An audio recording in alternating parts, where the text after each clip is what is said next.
പിന്നെ അതിനേക്കാൾ അങ്ങനെ 3 വരെ വലിപ്പമാണെങ്കിൽ പ്രശ്നമില്ല.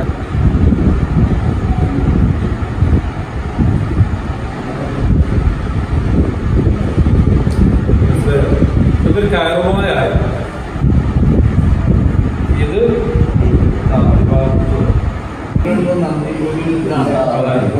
അപ്പൊ നമ്മള് സോപ്പ് അല്ലെങ്കിൽ താളി ഉപയോഗിച്ചുകൊണ്ട് തലയൊക്കെ മുക്കിയിട്ട് തരണം. എന്നിട്ട് മുടി ഒക്കെ ശരിക്ക് സോപ്പിടണം.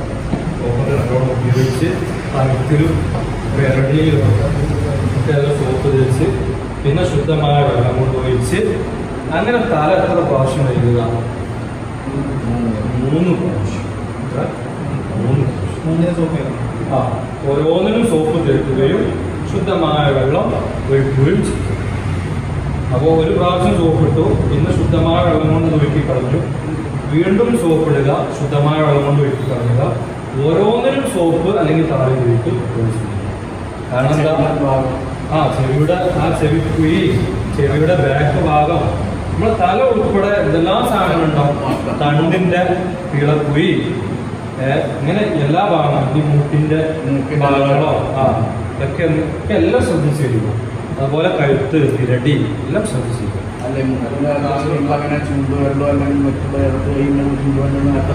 അത് നേരത്തെ നമ്മള് അങ്ങനെയല്ല, അത് നമ്മൾ നേരത്തെ വൃത്തിയാക്കി. ഇനിയും അവശേഷിക്കുന്നുണ്ടെങ്കിൽ നമുക്ക് സംശയം ഉണ്ടെങ്കിൽ വൃത്തിയാക്കാം, പ്രശ്നമില്ല. അപ്പൊ 3 പ്രാവശ്യം നമ്മൾ സോപ്പ് ഉപയോഗിച്ച് ശുദ്ധമായ വെള്ളം കൊണ്ട് ഒഴുക്കി കളഞ്ഞ് അങ്ങനെ 3 പ്രാവശ്യം തല കഴുകി കളഞ്ഞു. തല കഴുകുന്ന സമയത്ത് നീളമുള്ള മുടി, കണ്ണിൽ പെടുന്ന നീളമുള്ള മുടി പറഞ്ഞു പോന്നാൽ അത് വെള്ളത്തിലൂടെ ഒഴുക്കി വിടാതെ അത് വേറെ എടുത്തു വിടണം. അത് കഫൻ ചെയ്യുന്ന സമയത്ത് ആ മുടിയുടെ കൂടെ വെക്കണം. അത് മുടിയിൽ എന്നല്ല, ആ തലയിൽ തന്നെ ശേഷം മുടിയാണെങ്കിൽ തന്നെ വെച്ചിട്ട് പിന്നെ നമ്മൾ ലാസ്റ്റ് അവസാനം കഫൻ ചെയ്യുക. അപ്പോൾ അത് പൊതുവെ സ്ത്രീകളുടെ മുടിയായിരിക്കും കൂടുതലുണ്ടാവും. എന്നോട് ശ്രദ്ധിക്കുക, ചായം തേച്ചവരൊക്കെ ഉണ്ടാവും. മുടി കറുപ്പിക്കാൻ ചായം തേച്ചിട്ടുണ്ടെങ്കിൽ എന്താ പ്രശ്നം? വെള്ളം ചേരൂല, മയ്യത്ത് കുടിപ്പിച്ച് ശരിയാവില്ല, നിസ്കരിച്ച് ശരിയാവില്ല, കർമ്മം ചെയ്യേണ്ടി വരും. നല്ല 60-70 വയസ്സായ ആൾക്കാരാണ്, നല്ല 30-20 വയസ്സുള്ള നല്ല ചെറുപ്പക്കാരായിട്ട് കുട്ടന്മാരെങ്കിലും ആയിക്കോട്ടെ.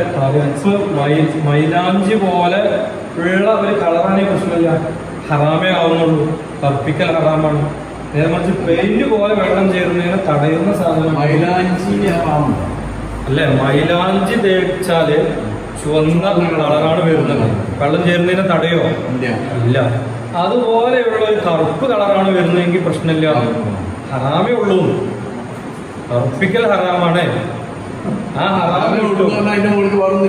അല്ല, വെള്ളം ചേരുന്നതിന് തടയൂല, വെള്ളം ചേരുന്നതിന് തടയൂല. നമ്മൾ ആ മസാലല്ല പറയണത്, മയ്യത്ത് കുളിപ്പിക്കണം. അപ്പൊ അവിടെ വെള്ളം ചേരുന്നതിന് തടയാത്ത രൂപത്തിലുള്ള കറുത്ത കളറാണ്. മൈലാഞ്ചി ഇട്ടാൽ ചുവപ്പ് വരുന്നത് പോലെ ഒരു കറുത്ത കളറേ വരുന്നുള്ളൂ എങ്കിൽ ആ ജീവിതകാലത്ത് ചെയ്ത ഹറാമാണുള്ളത്. വെള്ളം ചേരുന്നതിന് തടയുന്ന പ്രശ്നമില്ല.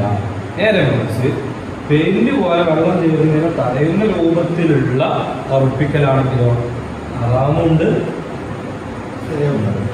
മയ്യത്ത് കുളിപ്പിക്കുന്നു, ശരീരത്തായ്മ ചെയ്യുന്നു.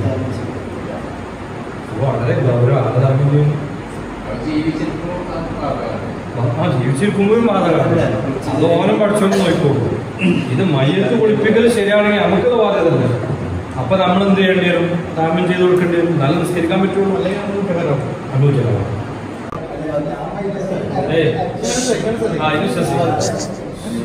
അപ്പൊ തല കഴിഞ്ഞു. വേർപെട്ട മുടി, കാണപ്പെടുന്ന രൂപത്തിൽ നീളമുള്ള മുടിയുണ്ട്. ചെറിയ മുടി പ്രശ്നമാക്കണ്ട. കാണപ്പെടുന്ന രൂപത്തിലുള്ള നീളമുള്ള മുടിയുണ്ടെങ്കിൽ അത് വേറെ എടുത്തു കഫൻ ചെയ്യുമ്പോൾ തലയിൽ ശരീരത്തിൽ നിറഞ്ഞ മുടിയുള്ള ആളുകളുണ്ട്, ശരീരത്തിലുണ്ട്, അത് ഇഷ്ടംപോലെ പൊഴിയും. അത് ചെറിയ മുടി പ്രശ്നമാണ്. ഇനി അതിന് ശേഷം നമ്മൾ ചെയ്യുന്നത് ശരീരം കഴുകുകയാണ്. അതിന് വലത് ഭാഗത്തിൻ്റെ മുൻഭാഗത്തിൻ്റെ വലത് ഭാഗം അടിവയ്ക്കും അല്ലെ വലത് ഭാഗം. അപ്പോൾ ശരീരത്തിൻ്റെ മുൻഭാഗമാണ് ഈ കിടക്കുന്നത്, ഈ കാണുന്നത്. ഇതിന്റെ വലത് ഭാഗം ആദ്യം വയ്ക്കും. അവിടെ ആദ്യം അപ്പോൾ ആദ്യം അവിടെ വെള്ളം ഒഴിച്ചാൽ മതി. ഞാനൊക്കെ ഇങ്ങനെ ഈ ഭാഗത്തിന് ആയാലും പ്രശ്നമില്ല, സ്വാഭാവികമായിട്ടും വലത് ഭാഗം നമ്മൾ നല്ലോണം വെള്ളം ഒഴിക്കുക, സോപ്പ് ഇടുക. അപ്പോൾ സഹായങ്ങളൊക്കെ ഇടേണ്ടി വരും. എന്നിട്ട് വലത് ഭാഗത്ത് നമ്മൾ ഇത് സോപ്പൊക്കെ തേക്കുക. കാൽപാദം വരെ കാലിൻ്റെ ഇടയും അതുപോലെ ലക്ഷ്യത്തിൻ്റെ ഭാഗവും വിരലുകളുടെ ഇടയും ഒക്കെ ശ്രദ്ധിച്ചുകൊണ്ട് തോൾ ഭാഗവും ഒക്കെ ശ്രദ്ധിച്ചുകൊണ്ട് എല്ലാ ഭാഗത്തും സോപ്പ് തേക്കാതെ എന്നിട്ട് ഒന്നിട്ടൊന്ന് വരച്ചിട്ട് ശുദ്ധമായ വെള്ളം കൊണ്ട് കഴുകി കളയുക. പിന്നെ നമ്മള് എത്ര പ്രാവശ്യമാണോ വെള്ളം വെച്ചാൽ സോപ്പ് പോകുന്നത് അത്ര പ്രാവശ്യം വെള്ളം വയ്ക്കാം. അവിടെ മൂന്നിന് പ്രശ്നം അല്ല, ഞാൻ പറയാം. പിന്നെ ഇടത് ഭാഗവും അതുപോലെ വെള്ളം ഒഴിക്കുക, സോപ്പ് തേക്കുക. ഈ വസ്ത്രത്തിന്റെ അടിയിലൂടെ പരമാവധി നമ്മൾ കാണാതിരിക്കാൻ പറഞ്ഞല്ല, അതൊക്കെ ശ്രദ്ധിച്ചുകൊണ്ട് സഹായികൾ കയ്യൊക്കെ അകത്തി പിടിച്ചു കൊടുക്കുക, ഒരാൾ വരയ്ക്കുക. അങ്ങനെ ഇടഭാഗം ഒക്കെ കഴുകുക. കാലിൻ്റെ മുട്ട്, മടമ്പ്, ഇട അവിടെയൊക്കെ സോപ്പ് തേച്ചിട്ട് ഒരു പ്രാവശ്യം സോപ്പ് തേച്ചിട്ട് ഉരക്കുക, വെള്ളം ഒഴിക്കുക. ആ സോപ്പിന്റെ പദം പോകുന്ന രൂപത്തിൽ വെള്ളം ഒഴിക്കുക. അപ്പോൾ ഓരോ പ്രാവശ്യമായിട്ടുള്ളൂ. വലതു ഭാഗം ഒരു പ്രാവശ്യം, ഇടതു ഭാഗം ഒരു പ്രാവശ്യം. ഇനി ശരീരത്തിന്റെ അടിഭാഗത്തിന്റെ വലതു ഭാഗം. അപ്പോൾ ചെരിച്ച് കിടക്കുന്നതിന്റെ മുമ്പ് ഇത് വീതിയുള്ള ശീലമാണോ? കുറച്ചൊക്കെ വീതിയുള്ള ശീലമാണ്, അല്ലെങ്കിൽ ചെരിക്കുമ്പോൾ ആ ഭാഗം കാണും. അപ്പൊ ഇത് അങ്ങോട്ട് കുറച്ച് വലിച്ചു വെച്ചിട്ട്, അപ്പൊ ഈ ഭാഗം കാണരുത്, ആ രൂപത്തിൽ വലിച്ചു വെച്ചിട്ട് വയറ്റിനെ ചെരിക്കുക. സഹായികൾ കൂടിയിട്ട് ചെരിച്ചതിന് ശേഷം നമ്മള് ചെരിച്ച് അപ്പൊ നമ്മള് ഈ ഡ്രസ്സ് നീങ്ങാൻ പാടില്ല, കാരണം ഇതിന്റെ മേൽഭാഗത്ത് കൂടി അവിടെ തൊടാൻ പാടില്ല. ഈ ശീല ചുറ്റിയിട്ട് വേണമെങ്കിൽ നമുക്ക് ഉൾഭാഗത്ത് കൂടെ പിടിക്കാം. അപ്പൊ അങ്ങനെ പിടിച്ചതിന് ശേഷം സോപ്പ് കൊണ്ട് നല്ലോണം നമ്മൾ കയ്യിൽ ശീല ചുറ്റിയിട്ട് സോപ്പ് നല്ലോണം അടിഭാഗം ശരിക്ക് ആയിട്ട് വെള്ളം ഒഴിച്ചിട്ട് സോപ്പ് പോകുന്ന രൂപത്തിൽ നമ്മൾ കഴിക്കണം. എന്നിട്ട് കിടക്കുക. പിന്നെ മയ്യത്തിന്റെ അടിഭാഗത്തിന്റെ ഇടതുഭാഗവും അതുപോലെ ചെയ്യും. ചെറുക്കേണ്ട ആവശ്യമില്ലല്ലോ. ഇതുപോലെ ഇപ്പൊ എത്ര പ്രാവശ്യം? ഒരു പ്രാവശ്യം. ഫുള്ള് ഒരു പ്രാവശ്യം. ഇതുപോലെ ഇനി ഒരു പ്രാവശ്യം കൂടെ മുൻഭാഗത്തിന്റെ വലതുഭാഗം, മുൻഭാഗത്തിന്റെ ഇടതുഭാഗം, പിൻഭാഗത്തിന്റെ വലതുഭാഗം, പിൻഭാഗത്തിന്റെ രണ്ട് പ്രാവശ്യം. പിന്നെയും ഒരു ഭാഗം. ഇതിലപ്പോ ഓരോന്നിലും സോപ്പ് വെക്കണം. അടുത്ത പ്രാവശ്യം ഇങ്ങനെ സോപ്പ് വെക്കണം. സമയം 2 മണിക്കൂറോ 3 മണിക്കൂറോ പിടിച്ചോട്ടെ, കുഴപ്പമില്ല, നമുക്ക് സുന്നത്ത് കിട്ടണം. ഇങ്ങനെ 3 പ്രാവശ്യം പൂർത്തിയാക്കി കഴിഞ്ഞാൽ പിന്നെ നമ്മൾ എന്ത് ചെയ്യാം? അപ്പോ ആ സോപ്പിന്റെ പതൊക്കെ പോയിട്ടുണ്ട് കേട്ടോ. നമ്മൾ ഓരോ പ്രാവശ്യം കഴിയുമ്പോഴും വെള്ളം, ശുദ്ധമായ വെള്ളം ഒഴിച്ചിട്ട് സോപ്പിന്റെ അതൊക്കെ പോയി കഴിഞ്ഞ് ഉറപ്പ് വരുത്തിയതിനു ശേഷം നമ്മളിവിടെ എടുത്തു വെച്ചിട്ടുള്ള വെള്ളം ഉണ്ടല്ലോ, ആ വെള്ളത്തിൽ ഒരല്പം ദൂരം വിട്ടിട്ട് ഒരല്പെട്ടാൽ കൂടുതൽ വെള്ളം, എന്നിട്ട് ആ വെള്ളം ഉപയോഗിച്ച് മൂർധാവ് മുതൽ കാൽപാദം വരെ എത്തുന്ന രൂപത്തിൽ 3 പ്രാവശ്യം വെള്ളം ഒഴിപ്പിക്കുക എന്നുള്ളതാണ്. ഉടങ്ങണ്ട് ഒന്നായിട്ട് ഒഴിക്കണം എന്നില്ല. ഉദാഹരണം ബക്കറ്റിൽ വെള്ളം ഇട്ടിട്ട് നമ്മൾ ആദ്യം തല ഇവിടെ കപ്പൂരുള്ള വെള്ളമാണ്, പിന്നെ മുകൾ ഭാഗത്തിലൂടെ ഒഴിച്ചു. ഇനി താഴ്ഭാഗത്ത് അടിഭാഗത്താണെങ്കിൽ ചെരിച്ച് കിടത്തിയിട്ട് അടിഭാഗത്തിലൂടെ കണക്ക് നമുക്ക് എത്തിയെന്ന് ഉറപ്പ് വരുത്തിയാൽ മതി. എത്തിയാൽ മതി. അപ്പൊ ഒരു പ്രാവശ്യം വീണ്ടും മൂർധാവ് മുതൽ കാൽപാദം വരെ, വീണ്ടും മൂർധാവ് മുതൽ കാൽപാദം. എത്ര പ്രാവശ്യം? 3 പ്രാവശ്യം. അല്ല ഒന്നാമത് ബിസ്മില്ലാന്നാണ് വെക്കുന്നു വേണം. അതിന്റെ ആവശ്യം എത്തിച്ചാൽ മതി. ഇതോടുകൂടെ കുളി പൂർത്തിയായിരിക്കും. ഇനി നമുക്ക് തോർത്തണം. തോർത്താനെ നമുക്ക് ഈ നന്ന ശീലമൊന്നും പറ്റില്ല. അപ്പോൾ നമുക്ക് തോർത്താൻ സാധാരണ ശീലമാണ് തോർത്തുന്നു പോകും. ഉണങ്ങിയ തുണി എടുത്താലും മതി. കോട്ടൺ തുണി ആകുമ്പോൾ വെള്ളം പെട്ടെന്ന് പോരും. വെള്ളം കയ്യിൽ ചുറ്റണം. പിന്നെ നമുക്ക് പിടിക്കേണ്ട ആവശ്യമില്ലാതെ 2 കൈയിലും ചുറ്റാം. എന്നിട്ട് എന്ത് ചെയ്യാം?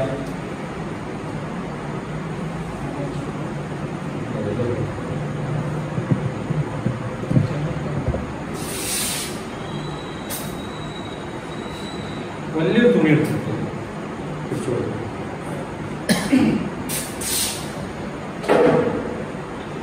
ഇതും വെള്ളം തന്നെ ആണെന്ന് നിർബന്ധമില്ല. കളർ തുണി ആയാൽ ഏറ്റവും നല്ലത്. ഇനിയും നമ്മൾ മയ്യത്തിന്റെ ശരീരം പുറത്ത് കാണാതിരിക്കാൻ വേണ്ടിയാണ് പറഞ്ഞത്. അപ്പൊ ഇങ്ങനെ പിടിക്കാൻ സഹായിക്കും. എന്നിട്ട് കാണാതെ രൂപത്തിൽ ഇത് മെല്ലെ ഇത് നനഞ്ഞ വസ്ത്രമാണ്. ഇത് ഊരി എടുത്തിട്ട് എന്ത് ചെയ്യാം? കൈ കൊണ്ട് തൊടാത്ത രൂപത്തിൽ ഉണങ്ങിയ ശരീരം കൊണ്ട് വൃത്തിയാക്കുക, കുറച്ചെടുക്കുക. തലയും ഫുള്ള് എല്ലാ ഭാഗവും പിന്നെ ചെരിച്ച് കിടക്കണം. അപ്പോൾ ഇനി തുണി വെക്കാം. വെച്ചിട്ട് ഇതൊക്കെ അങ്ങോട്ട് നീക്കിയിട്ട് മയ്യത്തിനെ ചെരിക്കുക. എന്നിട്ട് വീണ്ടും തുറക്കുക. അങ്ങനെ ഒരു പ്രാവശ്യം കൊണ്ട് ഫുള്ള് നനവ് പോകുന്നില്ല എങ്കിൽ വീണ്ടും നമുക്ക് ഈ തുണി നനഞ്ഞു കഴിഞ്ഞാൽ വേറെ തുണി വേറെ എടുക്കാറുണ്ട്. അങ്ങനെ മുഴുവനും എല്ലാ നനവും നമ്മൾ വച്ചെടുക്കുന്ന രൂപത്തിൽ ഇതിനെ കുളിപ്പിച്ച് കഴിയും. ഇതിന് കുളിപ്പിക്കുന്നതുമായി ബന്ധപ്പെട്ട സംശയങ്ങളുണ്ട്.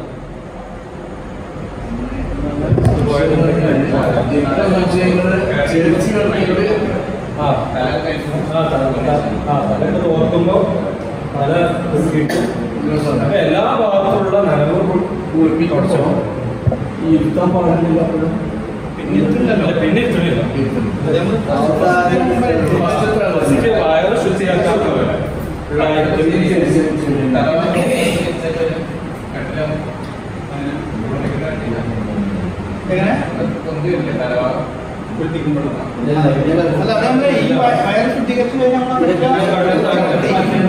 കുളിപ്പിക്കുന്നതിന് മുമ്പ് നമ്മൾ കട്ടില ലെവലാക്കി പോസ്റ്റ്മോർട്ടം ചെയ്യാൻ പരമാവധി നമ്മൾ പറ്റുന്ന പോലെയൊക്കെ കുളിപ്പിക്കുക. തരണം ചെയ്യണം. കാരണം നമ്മളെ പുറം ഭാഗത്ത് കാണുന്ന തൊലി തുന്നുന്ന സമയത്ത് ഉള്ളിലേക്ക് അപ്പൊ വെള്ളം ചെയ്യില്ല.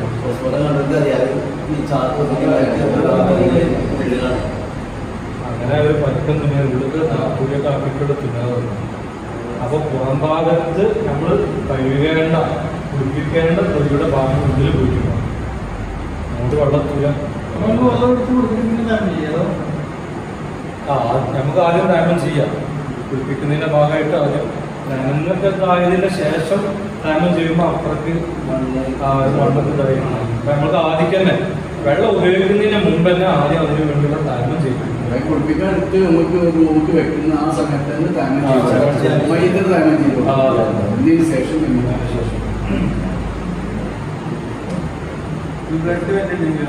ബ്ലഡ് വരുന്നുണ്ടെങ്കിൽ നമ്മൾ പരമാവധി അതൊക്കെ തുടച്ച് വൃത്തിയാക്കുക.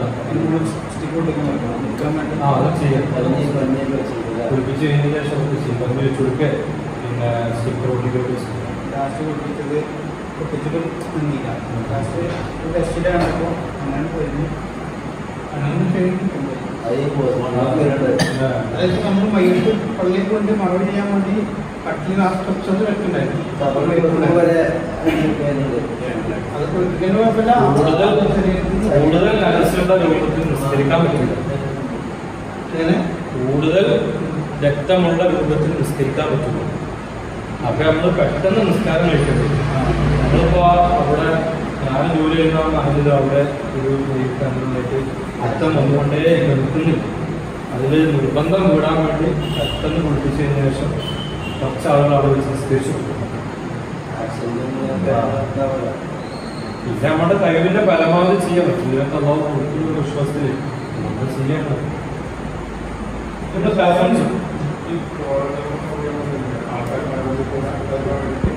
കഫൻ ചെയ്യുമ്പോൾ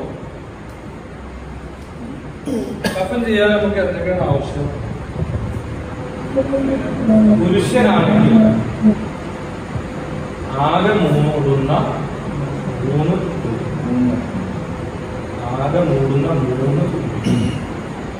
ഈ ഓരോ തുണിയും ആകെ മൂടുന്നുണ്ട്. ഫസ്റ്റ് കുറച്ചേ ഉള്ളൂ, മറ്റേത് മൊത്തം മൂടുണ്ട്. അതുകൊണ്ട് പൂർണ്ണമായ ആ കഫൻ ചെയ്യുന്നതാവില്ല. നിർബന്ധം വേണമെങ്കിൽ 8 തുണി മതി, പക്ഷെ 3 തുണിയാണ് പരിപൂർണ്ണമാണ്. പിന്നെ ആലിമ് സയ്യിദ് ഇങ്ങനെയുള്ള സ്വാധീനങ്ങളൊക്കെ ആണെങ്കിൽ അവർക്ക് നീളം കുപ്പായവും അതായത് നിസ്കാര കുപ്പായം തലപ്പാവും സുന്നത്ത്. അത് പണ്ഡിതന്മാർക്ക് അങ്ങനെയൊക്കെയാണ് ചെയ്തു കൊടുക്കാറുണ്ട്. നമ്മൾ സാധാരണക്കാരാകുമ്പോൾ ആകെ മൂടുന്ന 3 തുണി. സ്ത്രീ ആണെങ്കിൽ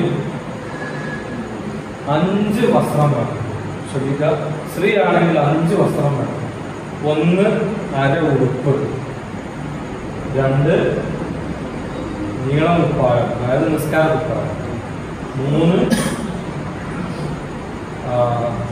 മുഖമക്കന, 4ഉം 5ഉം ആകെ മൂടുന്ന 2.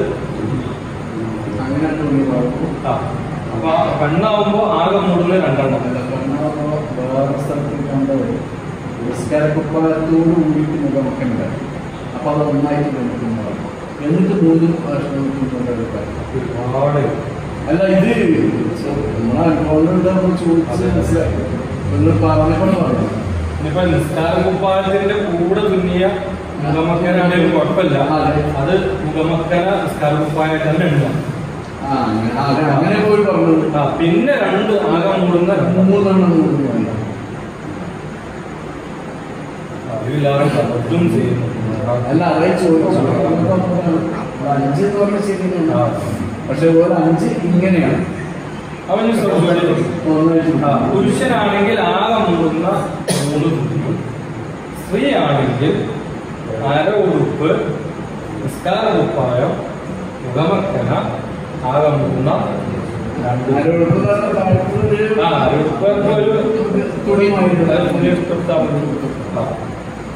അപ്പൊ ഇനി ആണായാലും പെണ്ണായാലും ഇതിന്റെ കൂടെ നമുക്ക് വേറെ ഒരു കാര്യം കൂടെ വരുന്നുണ്ട്.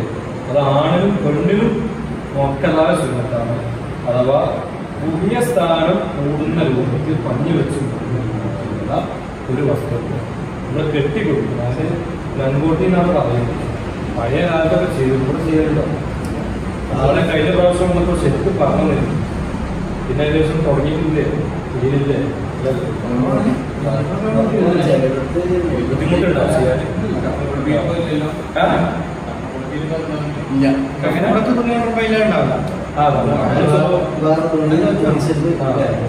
നമ്മള് ചോദിച്ചു പോകാൻ അത് മൊക്കതായ സുന്നത്താണ് ഒഴിവാക്കിയത്.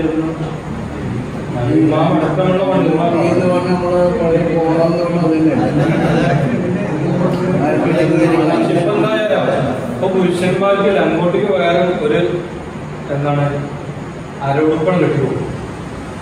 സ്ത്രീകൾക്ക് കെട്ടിക്കൊടുക്കുന്ന പോലെ ഒരു അരവുടുപ്പണം കെട്ടിക്കൊടുക്കും. അതുപോലെ അതുകൊണ്ട് പ്രത്യേക കാര്യം സ്ത്രീകൾക്ക് അരവുടുപ്പുള്ളൂ, പുരുഷന്മാർക്ക് പുരുഷനായാലും സ്ത്രീ ആയാലും ലങ്കോട്ടി. സ്ത്രീക്കുണ്ട്. അല്ല, അപ്പൊ സ്ത്രീകൾക്ക് അപ്പോ 5 എടുത്തെന്ന് പറഞ്ഞു 6 ആവുന്നുണ്ട്. അപ്പൊ പുരുഷന് 3 4 അത് കുഴപ്പമില്ല. അത് പഞ്ഞി വെക്കുന്നതിന്റെ ഭാഗമായിട്ട് ചെയ്യുന്ന ഒരു കെട്ടിക്കൊടുക്കലാണ്. അല്ലാതെ അത് ആ 5ലോ 3ലോ പെടുന്നതല്ല. പഞ്ഞി നിൽക്കാൻ വേണ്ടി ചെയ്യുന്ന, പക്ഷേ അത് നോക്കലായ സുന്നത്താണ്. ഇനി നമ്മൾ പഞ്ഞി വെക്കേണ്ടത് എവിടെയൊക്കെയാണ്? പഞ്ഞി വെക്കേണ്ടത് സുജൂദ് ചെയ്യുമ്പോൾ നിലത്ത് വെക്കുന്ന 7 ഭാഗങ്ങൾ. അപ്പൊ കാൽ വിരലുകളുടെ അള അല്ലെ, അതൊക്കെ ഇല്ലല്ലോ. അപ്പൊ കാൽ വിരലുകൾ ആദ്യം തന്നെ വെക്കുക. പിന്നെ നേരെ നമ്മൾ കൈ കുത്തും, അപ്പൊ കയ്യ്. പിന്നെ കാല് മുട്ട് കുത്തും, അപ്പൊ കാൽമുട്ടുകൾ 2 കാൽമുട്ടുമ്പോഴും പഞ്ഞു കുത്തും, പരത്തി വെച്ചാൽ മതി. പിന്നെ നമ്മൾ നെറ്റിൽ കുത്തുക. ഈ 7 അവയവങ്ങൾ കൊണ്ടാണ് നമ്മൾ സുജൂദ് ചെയ്യല്. അത് വെട്ടേണ്ട തർത്തീവുണ്ടോ? ഇല്ല, അങ്ങനെ തെർത്തിയില്ല. അത് വെച്ചാൽ തെർത്തീവ് ഞാൻ കണ്ടിട്ടില്ല. അല്ല, ഞാന് ആ സുജൂദിന്റെ അവയവങ്ങൾ കിട്ടാൻ വേണ്ടി ഇങ്ങനെ പറഞ്ഞു. അപ്പൊ ഈ 7 ഭാഗങ്ങളിലാണ് നമ്മൾ തീർക്കേണ്ടത്, മഞ്ഞു വെക്കേണ്ടത്. അതോടൊപ്പം മയ്യത്തിന്റെ ദ്വാരങ്ങൾ. അപ്പൊ സുജൂദിന്റെ 7 അവയവങ്ങളിലും പിന്നെ ദ്വാരങ്ങൾ എന്ന് പറയുമ്പോ 2 ചെവിക്കുണ്ട് ഇല്ല, പിന്നെ മൂക്കിന്റെ 2 ദ്വാരം, വായ ഇവിടെ കഴിഞ്ഞില്ല. പിന്നെ ഗുഹ്യസ്ഥാനം, ഗുഹ്യസ്ഥാനം, പിന്തുവാരവും മുന്തുവാരവും. അപ്പൊ അങ്ങനെ വരുമ്പോൾ നമ്മൾ ലങ്കോട്ടി വെച്ചിട്ടുണ്ടെങ്കിൽ അതിന്റെ മുമ്പാണ് വെച്ചിട്ടുണ്ട്. അല്ല, ലങ്കോട്ടി വെക്കുന്നതാണ് പഞ്ഞി വെക്കുന്നത്. ലങ്കോട്ടി പഞ്ഞി വെച്ചിട്ടാണ് ലങ്കോട്ടി വെച്ച് കെട്ടുന്നത്. ആ പഞ്ഞി നിൽക്കാൻ വേണ്ടിയാണ് ലങ്കോട്ടി കെട്ടുന്നത്. അപ്പൊ പഞ്ഞി വെക്കുന്നതാണ് പറഞ്ഞത്. ദ്വാരങ്ങൾ, അതായത് 2 ചെവിക്കുണ്ട്, കണ്ണ്, മൂക്ക്, വായ. മനസ്സിലായില്ല? കക്ഷത്വം, കക്ഷം വേണ്ട, പൊക്കിള് വേണ്ട. അതൊക്കെ തെറ്റിദ്ധാരണ കൊണ്ട് വെക്കണം. വിരലിന്റെ പഞ്ഞ് നിൽക്കാൻ വേണ്ടി വിരലിന്റെ ഇടയിലേക്ക് അല്പം ഉപയോഗിക്കുന്നു. അപ്പൊ അങ്ങനെ നമ്മൾ വെച്ചിട്ട്, അപ്പൊ ആദ്യം കഫം കൂടെ നമ്മൾ റെഡിയാക്കും. നമ്മൾ വേറെ തന്നെ കഫം കൂടെ നമ്മൾ ആദ്യം കഫം കൂടെ റെഡിയാക്കുന്നത്.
അതും നല്ലത് തന്നെയാണ്. പിന്നെ പുകപ്പിക്കുന്ന സാധനം കുറച്ച് വിതറുന്നതുണ്ട്. അങ്ങനെ വിതറിയാലും കുറച്ചൊക്കെ വിതറിയാലും നല്ലതാണ്. പിന്നെ കെട്ടാനുള്ള ശീല ഇരുമെന്നാണ് നമ്മൾ എടുക്കുന്നതെങ്കിൽ ഇരുമെന്ന് എടുക്കുക, അല്ലെങ്കിൽ വേറെ ആയിട്ടാണ് എടുക്കുന്നതെങ്കിൽ വേറെ എടുക്കാം. കെട്ടാനും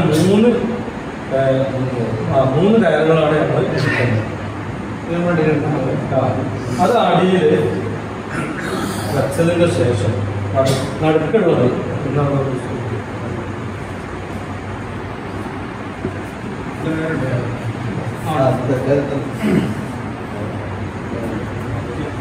നമുക്ക് അടിയിൽ വെക്കാം.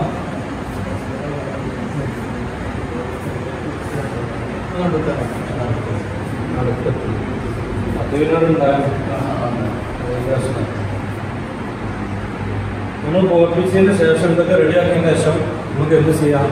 മയ്യത്തിനെ നമ്മൾ എടുത്തിട്ട് അതിന്റെ മുകളിൽ മയ്യത്തിനെ എടുത്തിട്ട് അതിന്റെ മുകളിൽ കൊണ്ടുപോയി കെട്ടുകയും ചെയ്യാം. അതൊക്കെ സുഗന്ധം കാര്യങ്ങളൊക്കെ സുഗന്ധം കൊടുക്കും. സെന്റ് തേക്കുന്നവരുണ്ട്. അപ്പോ സുഗന്ധം ഏതാണ് നമ്മൾ ഉപയോഗിക്കുന്നത് അതൊക്കെ നമ്മൾ ഉപയോഗിക്കും. മയ്യത്തിനെ ഇതുപോലെ എടുത്ത് അവിടെ കഫൻകുടയുടെ മുകളിൽ കിടത്തുകയും ചെയ്യാം. അതല്ലെങ്കിൽ പൊതുവെ എന്താ പറയുക, 2 കട്ടിലൊന്നും ഉണ്ടാവും കുളിപ്പിക്കുന്നത്, 2 ഉണ്ടാവും, ബുദ്ധിമുട്ടായി. അപ്പൊ ഇതൊക്കെ നമ്മൾ നനവൊക്കെ തുടച്ച് വൃത്തിയാക്കി ഈ മയ്യത്ത് പൊക്കിയിട്ട് നമ്മുടെ താഴെ വെച്ച് സൗകര്യം.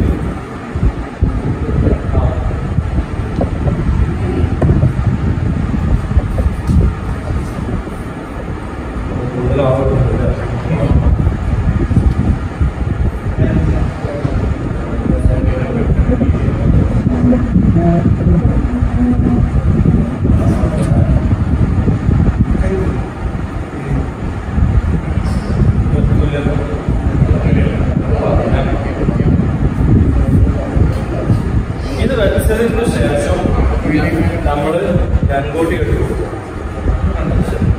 ഇതിപ്പോ പുരുഷനാണ്, അതുകൊണ്ടാണ് 3 ശീലെടുത്തിട്ടുള്ളത്. രംഗോട്ടിയുടെ പോലെ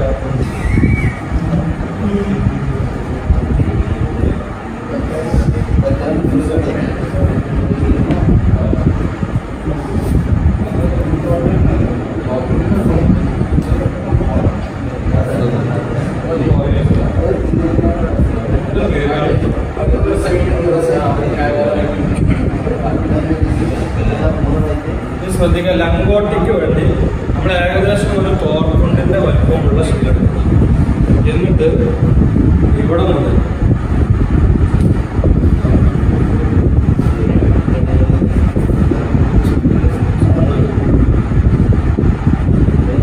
പുറത്തുണിയാണെങ്കിൽ പെട്ടെന്ന് കയറാം.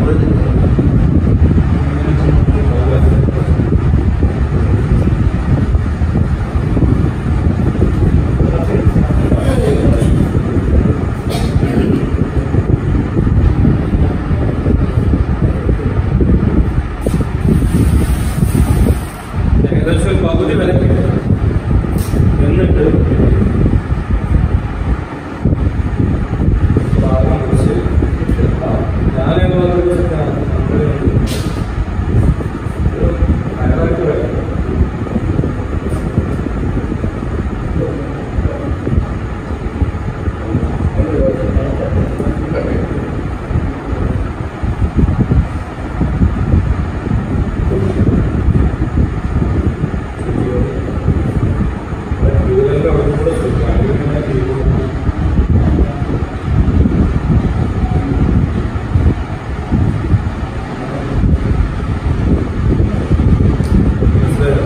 ഇതൊരു കയറുപോലെയായി. ഇത്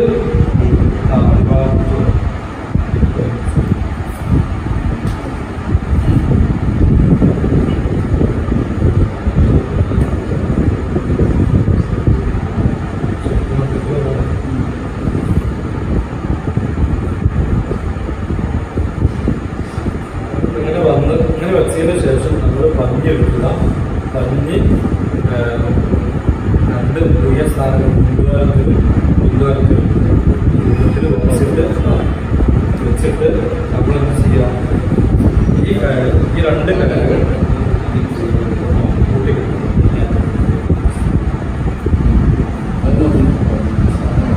ശരീരഭാഗം കാണുന്നവരുടെ ശ്രദ്ധികളുണ്ട്, അത് നോക്കരുത്. ഭാഗം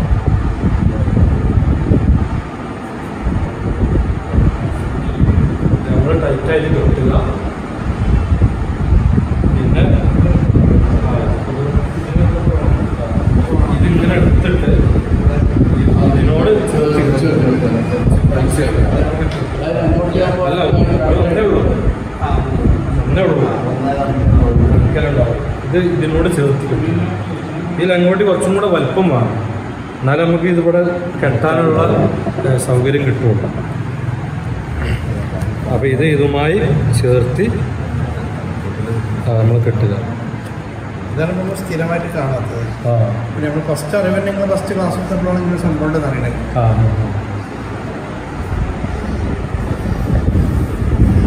അപ്പോൾ മനസ്സിലായല്ലോ അല്ലേ? പിന്നെ നമ്മൾ ഏറ്റവും മുകളിൽ പിന്നെ കണ്ണിലും വായും ഇതിൻ്റെ സ്ഥാനങ്ങളും എല്ലായിടത്തും നമ്മൾ പഞ്ഞി വെച്ചിട്ടുണ്ട്. ആ പഞ്ഞി സുഗന്ധം പുരപ്പിക്കുക. പഞ്ഞി ഓരോരുത്തർ അല്പമൊക്കെ തിരിച്ചു കൊടുത്തിട്ടുണ്ടെങ്കിൽ ഈ സെന്റായാലും എല്ലാ കാസങ്ങളും സെന്റായാലും സുഗന്ധം എന്നാണ് പറഞ്ഞിട്ടുള്ളത്. അപ്പോൾ അതൊക്കെ പഞ്ഞികളൊക്കെ വെച്ച് റെഡിയായതിനു ശേഷം നമ്മൾ ഈ ആകെ മുഴുന്ന വസ്ത്രം കൊണ്ട് കൂട്ടുകയാണ്. അപ്പോൾ പെണ്ണുങ്ങളാണെങ്കിൽ, സ്ത്രീകളാണെങ്കിൽ നിസ്കാരക്കുപ്പായ, മുഖമക്കന, അരയുടുപ്പ് ഇതൊക്കെ ആദ്യം ചെയ്യേണ്ടി വരും. എന്നിട്ടാണ് കൂട്ടി കഴിഞ്ഞാൽ പിന്നെ നിസ്കാരക്കുപ്പായ ഇടാൻ പറ്റും. അപ്പോൾ ഇത് അപ്പോൾ ആകെ മൂടുന്നത് 2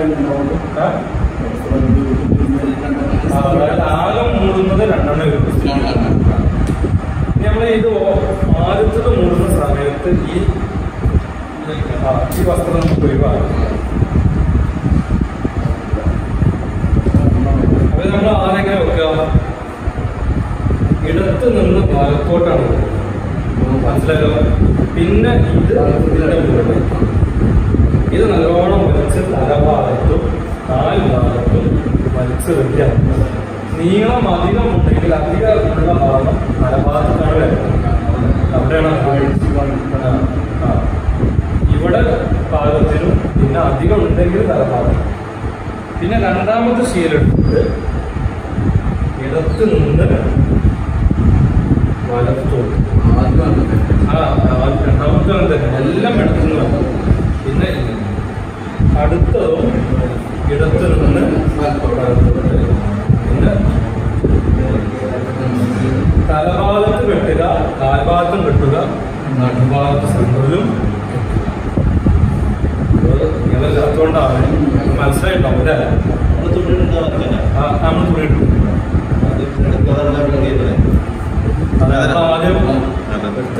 ആദ്യം ഇടത്തുനിന്ന് വലത്തോട്ടാണ് നിൽക്കുന്നത്. ഇടത് ഭാഗത്തേക്കാണ് അഗ്രം എടുക്കുന്നത്. നമ്മൾ വലത്തേതിനെ മുൻപിക്കുന്നു എന്ന സുന്നത്ത് കിട്ടാനാണ്. ശ്രദ്ധിക്കുക, ഇടത്തുനിന്ന് വലത്തോട്ട് വെക്കുമ്പോൾ വലത്തേതിനെ മുൻപിക്കുന്നു എന്ന സുന്നത്ത് കിട്ടാൻ വേണ്ടിയാണ് നമ്മൾ അങ്ങനെ ചെയ്യുന്നത്. അപ്പോൾ തലഭാഗത്തും കെട്ടുണ്ട്, കാൽഭാഗത്തും കെട്ടുണ്ട്, നടുഭാഗത്തും. ഈ കെട്ടുകൾ, ഈ 3 കെട്ടുകൾ അവരിലേക്ക് ഇറക്കി വെച്ച് കഴിഞ്ഞാൽ ആ കെട്ട് അയച്ചിടും. എന്നിട്ട് അവള് മണ്ണിനോട് ചേർക്കും.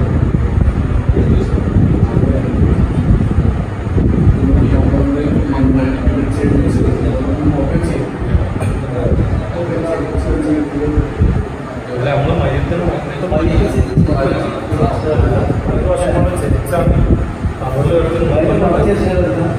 ഇവർക്ക് നേരെ മയ്യത്തിന് വലതുവശം കൊണ്ട് ചെരിച്ചപ്പോൾ നിർബന്ധമാണ്. മറവ് ചെയ്ത് കഴിഞ്ഞതിന് ശേഷമാണ് ബോധ്യപ്പെടുന്നത് മയ്യത്തിനെ വലതു ഭാഗത്തേക്ക് ഇവർക്ക് നേരെ ചെരിച്ച് കെട്ടിയിട്ടില്ല. എന്നാലും അവർ മാന്തിയിട്ട് ചെരിച്ച് കെട്ട് നിർബന്ധമാണ്. പക്ഷെ മയ്യത്ത് അയുകിയ ശേഷമാണ്, അതായത് കഴിഞ്ഞതിന് ശേഷമാണ് ബോധ്യപ്പെടുന്നതിലേക്ക് പിന്നെന്തില്ല മയ്യത്ത് അവർ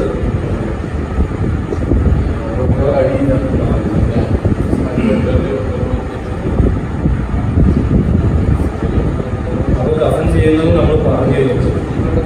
നിങ്ങൾക്ക് ഒരു സുന്നത്തുണ്ടാവും. അതുപോലെ കഫൻ ചെയ്യുന്ന സമയത്ത് നിങ്ങൾ നേരത്തെ ചോദിച്ചിട്ടുള്ള സംശയം, കാല് രണ്ടും കെട്ടൽ പ്രത്യേകം സുന്നത്തായിട്ട് കണ്ടിട്ടില്ല. എന്നാൽ കാരണന്മാരൊക്കെ കിട്ടുന്നു. അത് കെട്ടണമെന്നില്ല.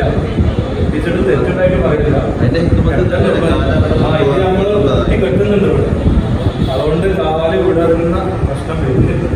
പക്ഷെ ചില കാരണന്മാരൊക്കെ നിർബന്ധമായിട്ടൊക്കെ കെട്ടുന്നുണ്ട്. 2 തള്ളവരിൽ പിടിച്ചിട്ട് ആവശ്യമില്ല.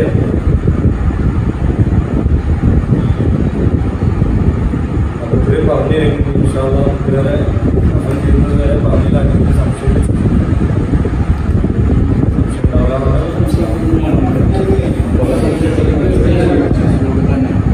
ഇനി നമ്മള് നിസ്കരിക്കാൻ വേണ്ടി പള്ളിയിലാണെങ്കിൽ വീട്ടിലാണെങ്കിൽ കിടത്തുമ്പോൾ എങ്ങനെയാണ് കിടത്തേണ്ടത്? തലഭാഗം വടക്ക് ഭാഗം, കാൽഭാഗം തെക്ക് ഭാഗത്തേക്ക് മാറി ഇതിലാണ് കിടത്തേണ്ടത്. അപ്പൊ ഇതിൽ അങ്ങോട്ടാണ്. അപ്പൊ ഇങ്ങനെ കിടത്തണം. അതുപോലെ തന്നെ മുഖം അപ്പൊ ശരിക്കരുത്. അതിന്റെ ആവശ്യമില്ല. അങ്ങനെ പറഞ്ഞിട്ടില്ല. നിസ്കരിക്കാനുള്ള കിടത്തത്തില് എങ്ങനെയാണ് കിടത്തുന്നത്? ഇവര് അങ്ങോട്ടാണെങ്കിൽ നമ്മുടെ വലത് ഭാഗത്ത് മയ്യത്തിന്റെ തല വീർത്ത് കിടത്തുക. പിന്നെ തല ചെരുക്കേണ്ട ആവശ്യമില്ല. ചെയ്തതിനു ശേഷം കാണിക്കുന്നതിന് വിരോധം എന്ത് മയ്യത്ത് കാണുന്നതിനെ കുറിച്ചാണ് പറയുന്നത് അല്ലേ? രണ്ട് സംശയം. മയ്യത്ത് കാണുക എന്നുള്ളത് വീടിന്റെ കാലത്ത് മയ്യത്ത് കാണൽ പറ്റുന്ന ആളുകൾക്കൊക്കെ കഴിച്ചാൽ കാണാം. പക്ഷേ മയ്യത്തിനെ കാണുന്നത് കൊണ്ട് പ്രത്യേകം സുന്നത്തൊന്നുമില്ല.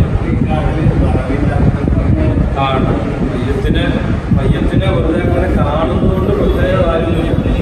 മയ്യത്തിനെ കാണുന്ന സുന്നത്ത് പോലുമില്ല. മയ്യത്തിനെ കാണാൻ സുന്നത്തുള്ളത് ഏതാനും ആളുകൾക്കേ ഉള്ളൂ. അതായത് അടുത്ത കുടുംബത്തിൽപ്പെട്ട ഉപ്പ മകൾ പോലെയുള്ള ആളുകൾ, അതുപോലെ തന്നെ സുഹൃത്തുക്കൾ, നമ്മൾ ജീവിതകാലത്ത് കണ്ടിരുന്ന സുഹൃത്തുക്കൾ, അതുപോലെ സയ്യിദന്മാർ, പണ്ഡിതന്മാർ, ജീവിതകാലത്ത് അവരുടെ മുഖത്ത് നമ്മൾ സുന്നത്താണല്ലോ, അവർ മരിച്ചാലും അങ്ങനെയുള്ള ആളുകളെ മാത്രമേ നമുക്ക് കാണാൻ ശ്രമിക്കൂ. നമുക്കൊരു ബന്ധുവില്ല, ഒരു പരിചയമില്ല, ഒരു രോഗിയില്ല, നാട്ടിൽ ആരോ ഒരാൾ മരിച്ചു, നമുക്ക് അവിടെ പോയി കൂടലും ഇതിലൊക്കെ പങ്കെടുക്കുകയും അദ്ദേഹം സുന്നത്തുണ്ട്, നാടൻ സുന്നത്ത് ആണതുകൊണ്ട് പ്രത്യേക പ്രയോജനമില്ല. മാത്രമല്ല മയ്യത്തിന്റെ മുഖത്തേക്ക് വെറുതെ നോക്കുന്നത് മറവിരോഗം ഉണ്ടാക്കുന്നതിന് കിതാബിൽ പറഞ്ഞു. സുന്നത്തില്ലാത്ത നോട്ടം അതിന്റെ ആവശ്യമില്ല. അത് കാണാൻ സുന്നത്തുള്ളവരെ മാത്രം കണ്ടാൽ ഈ കാണുന്നത് ചിലപ്പോൾ ഹറാമാണ്. ധാരാളം ജീവിതകാലത്ത് കാണാൻ ഹറാമുള്ളവരെ മരിച്ചാലും വളരെ ഹറാമാണ്. അടുത്ത വീട്ടിലെ താത്ത മരിച്ചു എന്നെഴുതിയിട്ട് ഇതിലൂടെ അവിടെ സംസാരിച്ചതാണ് എന്നെഴുതിയിട്ട് മരിച്ചിട്ട് പോയി കാണുന്നത് സുന്നത്തില്ലാതെ മാത്രമല്ല ഹറാമാണ്. ജീവിതകാലത്ത് കാണാൻ ഹറാമുള്ളവരെ മരിച്ചാലും ആണെങ്കിലും ഏറ്റവും അടുത്ത സുഹൃത്തുക്കളെ മാതാപിതാക്കളുമായൊക്കെ മയ്യത്ത് കാണുമ്പോൾ ചുംബിക്കൽ അബൂബക്കർ സിദ്ദീഖ് റളിയല്ലാഹു അൻഹു നമ്മുടെ മയ്യത്ത് ദൂരെ ഒരു സ്ഥലത്ത് ഫാത്തിൻ്റെ വിവരം പറഞ്ഞപ്പോൾ വേഗത്തിലുള്ള വിവരപ്പുറം കൊണ്ടി വന്നു. അപ്പം കൂടെ നീക്കിയിട്ട് ചുംബിച്ചു എന്നിട്ട് പറയുന്നുണ്ട്, ഇവയെ നിങ്ങൾ ജീവിച്ചിരിക്കുമ്പോഴും സുഗന്ധമാണ്, മരിച്ചപ്പോഴും സുഗന്ധമാണ് എന്ന് പറയണ്ടല്ലോ. ചുംബിച്ചു. അതുപോലെ ഏറ്റവും അടുത്ത സുഹൃത്തുക്കൾ, അത്രയും പരിചയമുള്ള അത്രയും അടുത്ത സുഹൃത്തുക്കളെ നമ്മൾ ചുംബിച്ചു.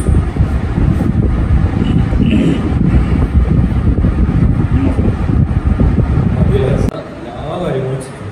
കുളിപ്പിക്കുക, കഫൻ ചെയ്യുക, നിസ്കരിക്കുക, ആലോചിക്കുക. ജനിക്കുന്നതിന് മുമ്പ് അഥവാ പ്രസവിക്കുന്നതിന് മുമ്പ് തന്നെ മരണപ്പെട്ട കുട്ടിയാണെങ്കിൽ മനുഷ്യന്റെ രൂപമുണ്ടോ, അവയവങ്ങളൊക്കെ വെച്ചിട്ടുണ്ടോ, 6 മാസം ആയാൽ എന്താവും മനുഷ്യന്റെ അവയവങ്ങൾ വരുന്നതാണ്. 6 മാസമായി കഴിഞ്ഞാൽ അഥവാ മനുഷ്യന്റെ രൂപമുണ്ട് എങ്കിൽ, പ്രസവിക്കുന്നതിന്റെ മുമ്പ് തന്നെ മരിച്ച കുട്ടിയാണെങ്കിൽ നിസ്കാരം ഒഴികെയുള്ള എല്ലാ കാര്യങ്ങളും നിർബന്ധമാണ്. കുളിപ്പിക്കുക, കഫൻ ചെയ്യുക, മറവ് ചെയ്യുക, നിസ്കാരം വേണ്ട. ഇനി മനുഷ്യന്റെ രൂപം തന്നെ ഇല്ല, ഒരു ചോരക്കട്ടയാണ് അല്ലെങ്കിൽ ഒരു മാംസക്കട്ടയാണ്, അത് 6 മാസം ആകുന്നതിന്റെ മുമ്പാണെന്നാണ് പറയുന്നത്. അതെല്ലാം 4 മാസമാണോ ഇക്കറിഞ്ഞു.